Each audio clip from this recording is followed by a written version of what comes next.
He's a fine figure of a man and handsome too.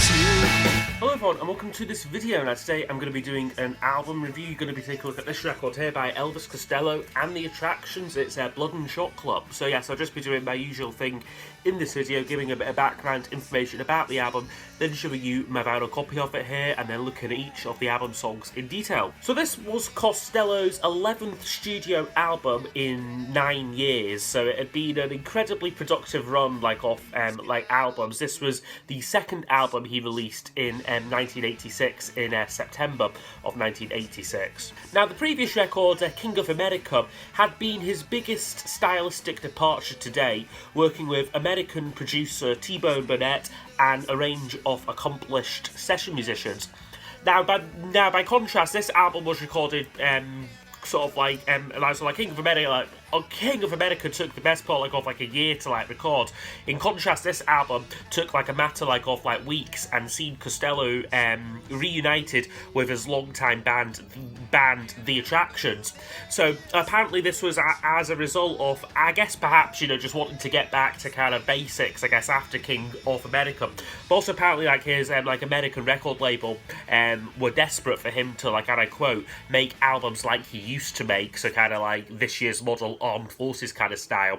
So this album also seen Costello reunited with Nick Lowe, who had produced all of those earlier albums of his. So recording the album was apparently quite a tense experience, with the Attractions very much not getting along. I think relationships between them and Costello, and I think between the Attractions as well, had kind of strained during the early King of America sessions, where they I think only ended up playing on one track on the album. So kind of getting back together with them was something that was always going to be fraught with kind of difficulties. And it like I said, it was a very quick album to record this, so I guess kind of that it being really quick to record probably meant that tensions didn't really have time to kind of boil over on this album. So the kind of whole ethos with this was to record it as quickly as possible, and also as live as possible as well. So they actually recorded this in Olympic Studios,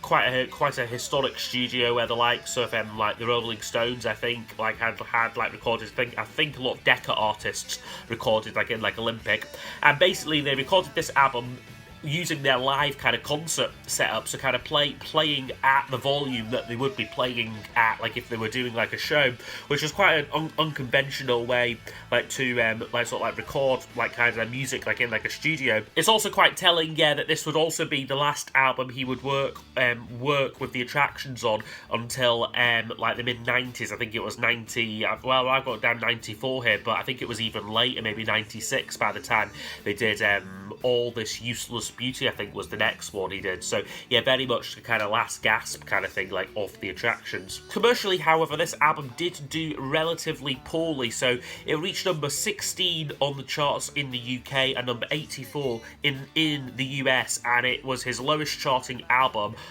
up to this point in both of these territories. Now, the critical reception was a bit more enthusiastic, with Village Voice magazine ranking it at number 9 on their Albums of the Year list. It's also included in the 1001 Albums to Hear Before You Die book.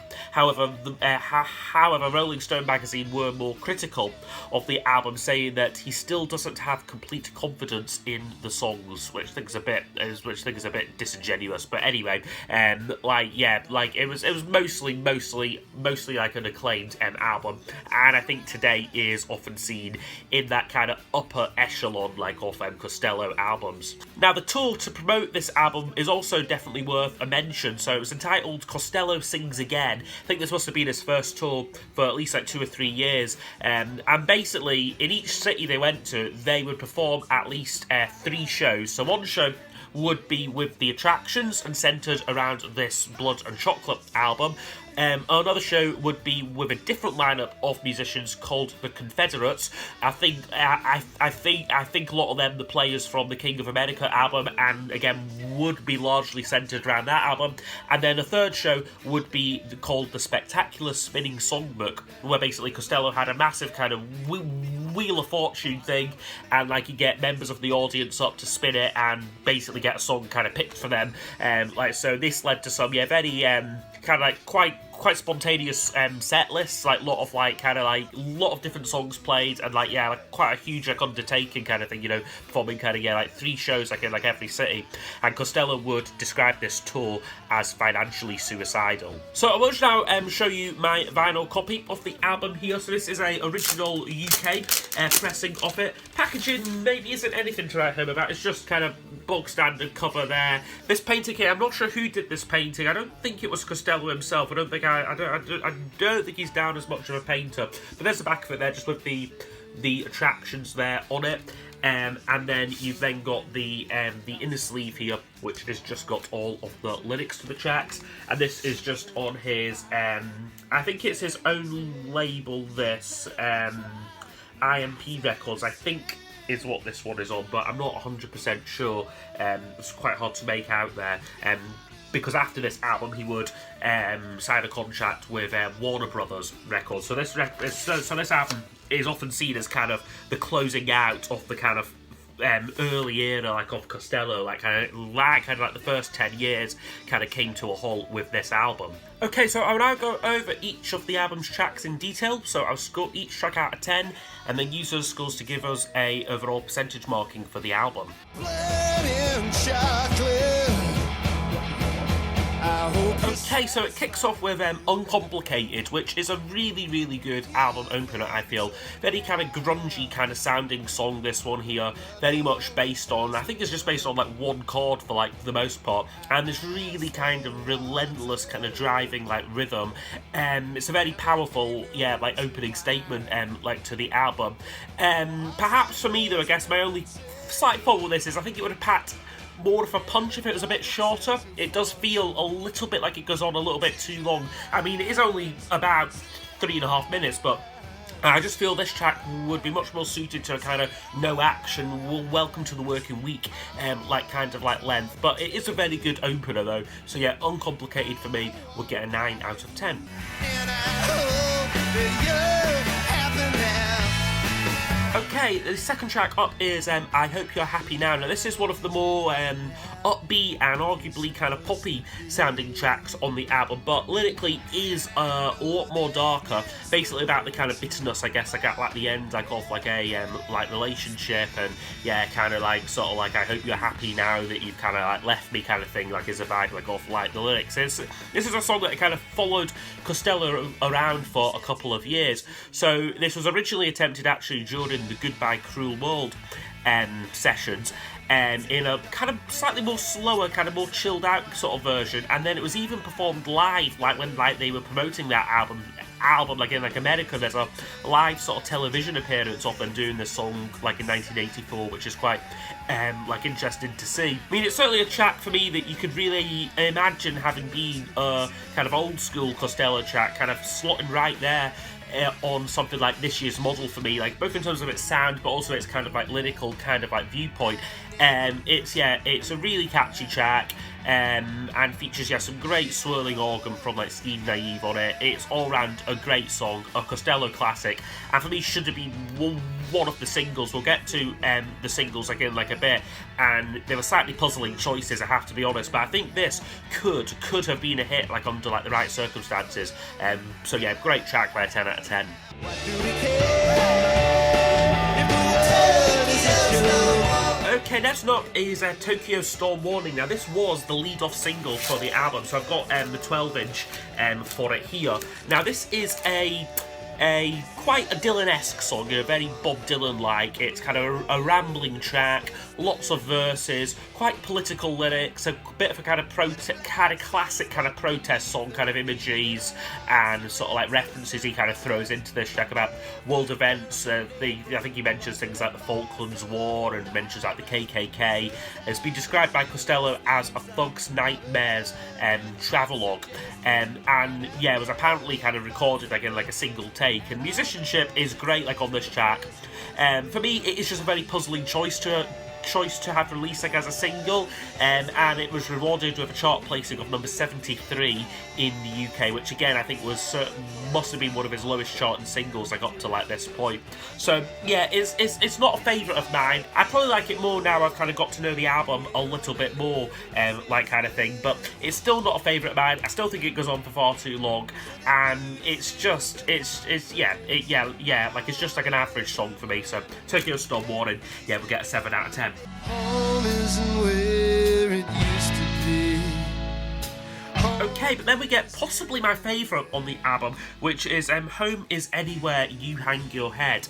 This is just a spellbinding track for me. I love the intimate vocal on this song. You know, Costello sings this at the kind of lowest end, like off like his register, and it's that kind of teamed with this gorgeous melody, you know, gives it a really kind of kind of mysterious kind of feel to it.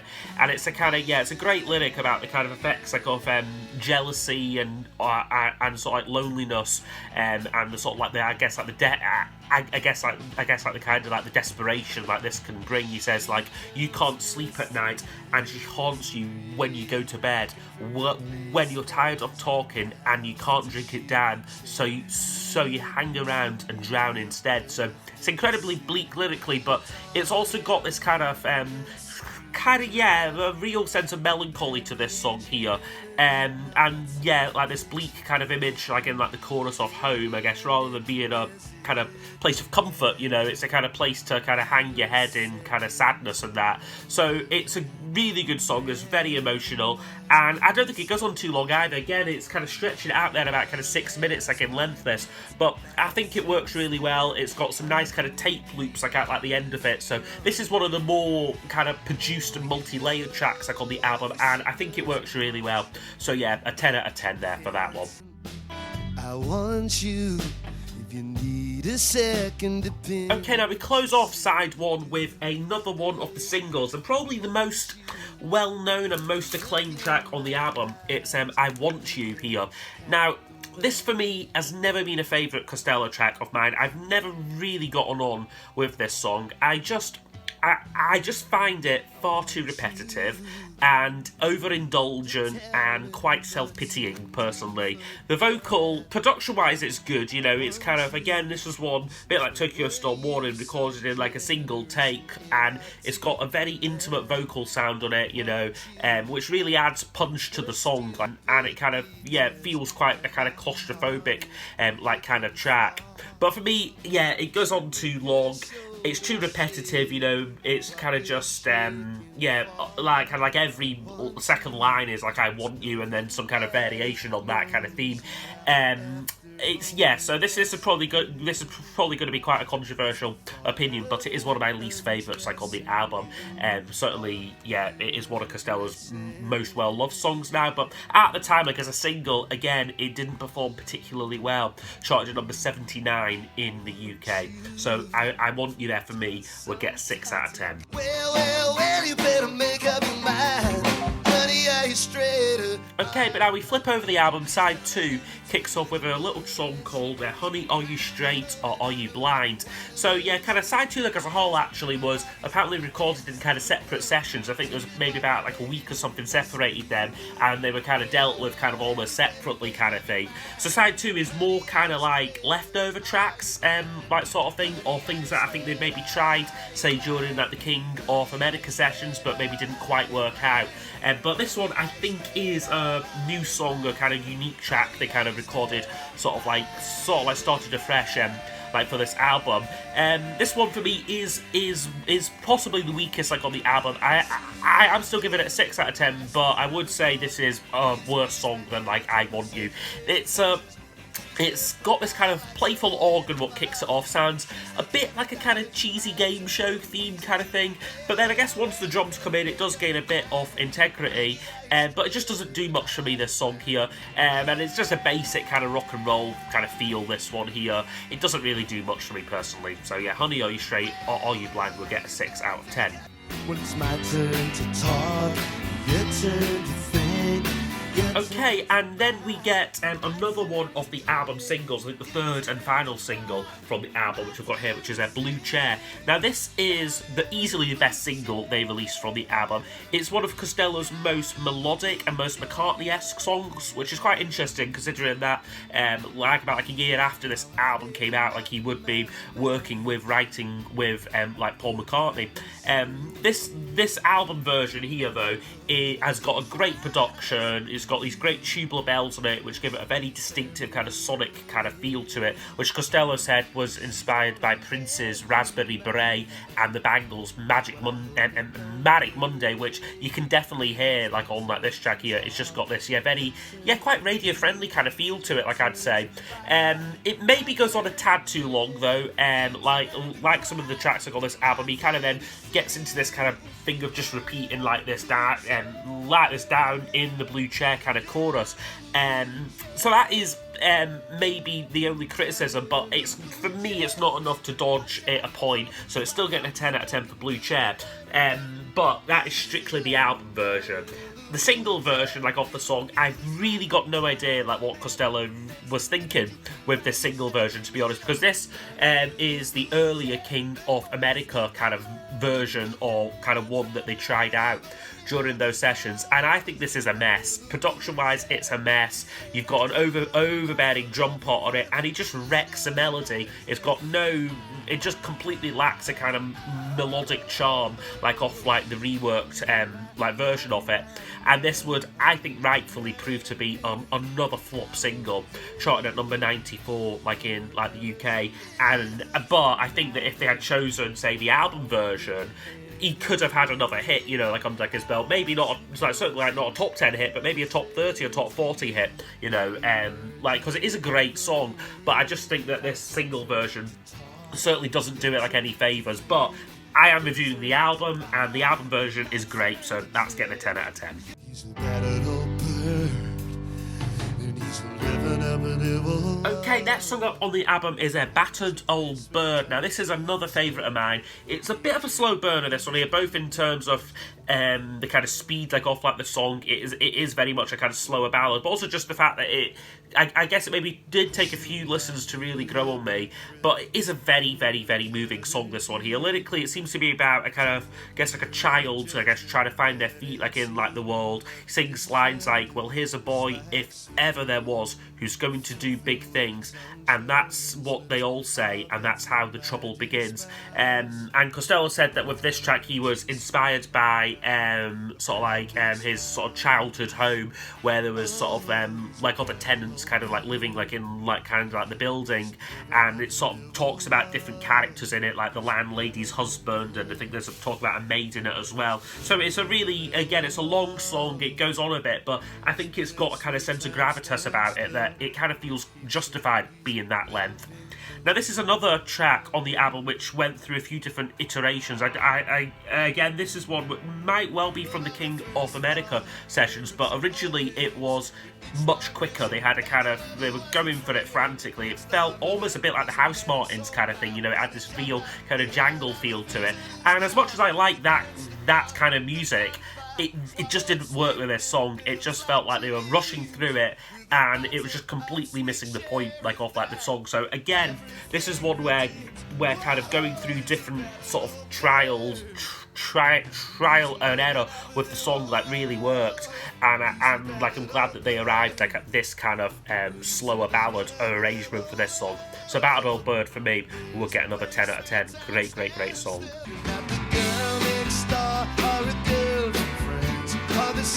Next one up is Crimes of Paris. Now, this is another, a bit like Blue Chair, reminds me a bit of Blue Chair. It's another infectiously melodic song, this one here, with a real charm to it. Reminds me a bit of the Everly Brothers, or even kind of early Beatles and that, with its super catchy chorus and these great kind of, playful kind of harmony vocals on it. And production-wise, it's really good. It kind of starts off with this kind of sort of cheaply strummed acoustic guitar, but then becomes quite multi-layered as it goes on. Now, despite its this kind of upbeat, kind of poppy feel to it. It's got lyrics on this which again kind of talk a lot about kind of like betrayal. He sings like, all the words of love seem cruel and crass when you're tough and transparent as armoured glass. You're an everywhere girl in an everyday mess. It is a really good song, this one for me here. A 9 out of 10 for Crimes of Paris.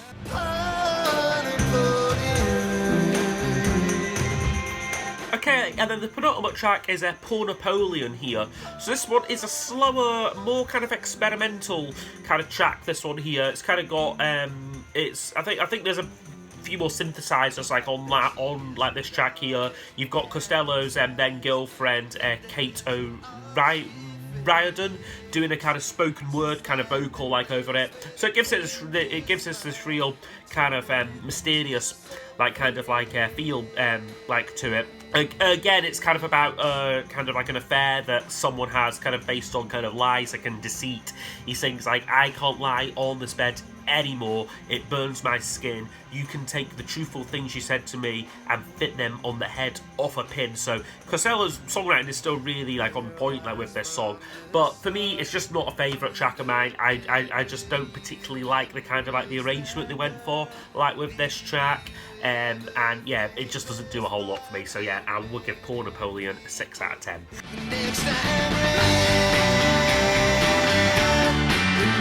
Okay, the closing track on the album is called Next Time Round. Now this is a more kind of straight ahead kind of sort of quite, I don't say basic song, but it kind of is just a kind of like meat and potatoes kind of like Costello like track. He said he kind of wanted the album to end on a kind of brighter note, and it certainly does that, you know, but it's a little bit like unremarkable though. It's another track which was apparently salvaged from the King of America sessions, and while it does make for a good closer, you know, the kind of the sentiment like off the track and its feel, you know, there is a kind of sense of relief like about it, and kind of like sort of concluding something about it. But it's just not a track that I'd necessarily play out with the album personally. So yeah, Next Time Around for me will get a 7 out of 10. Okay, so overall this album would score 82%, so I think this is a really, really, really good album here. This is one of Elvis Costello's most immediate albums and most raw kind of don't say like angry albums. There is a lot of anger in here, a lot of angst in that. And it is a kind of throwback, I guess, to some of his earlier work, but kind of coming from the perspective of someone who has had 10 plus years kind of like writing songs and honing like his craft.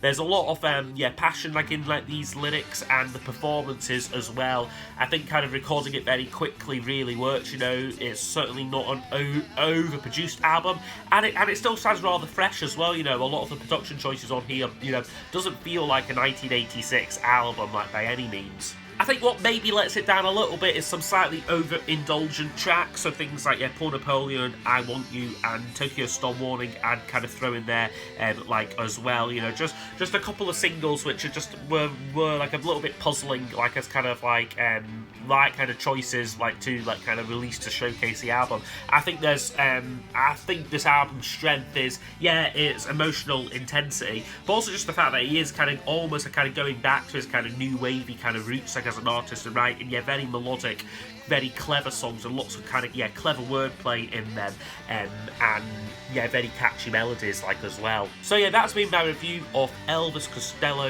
and the Attractions, Blood and Chocolate. So yes, hope you have enjoyed the review. I'd be really interested to know what you think like of this album like in the comments. I'm sure there'll be people who disagree with some of my, I guess, assessments like of like these like tracks, but it's just my opinion like at the end of the day, and it is what it is. But yeah, if there's any requests for future reviews, please leave them down below in the comments, and I will see you all next time for the next video. Goodbye.